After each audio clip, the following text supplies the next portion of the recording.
Medical bed रे भेंडिया पुओ खराब हो जाइछि दुईटी जाक किडनी और लिवर।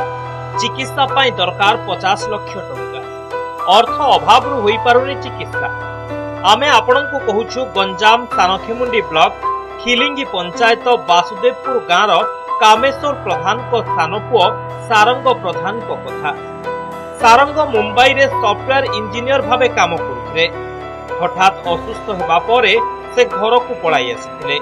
विभिन्न मेडिकल रे चिकित्सित हेबा परे से एबे भुवनेश्वर घरोई हॉस्पिटल रे चिकित्सित हेउछन्ते। तेणु आर्थिक सहायता जोगाई देबाकू सरकार को निकट रे आकुल निवेदन करिसेंती पूरा परिवार। आपो पाठशाला पढ़े मनीष करथिले आउ से कंपनी रे काम करथुला आउ बाचुड़ा करथिली आउ एबे दुखित रे बेसी अछि। देह तो खराब भुवनेश्वर मेडिकल रे पड़छि। किडनी पर दिला खराब अछि। डॉक्टर को जदि 50 लाख खर्च हले काम लागि होली।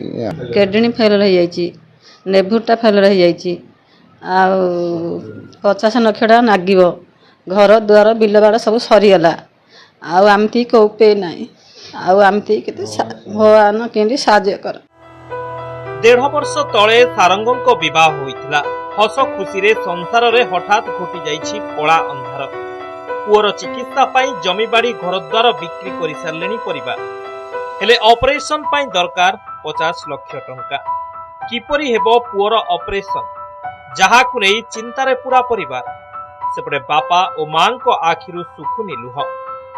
डॉक्टर कहवा अनुसार ताकू चिकित्सा पाई किडनी जो ट्रांसफर होबो ता पाई 40-50 लाख पुंजी दरकार।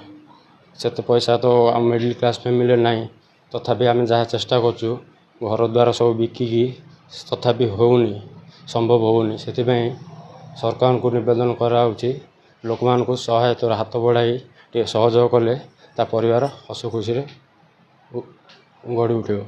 सुस्थ करिया पई से माने घर जमीबाड़ी बिकी दिछंती।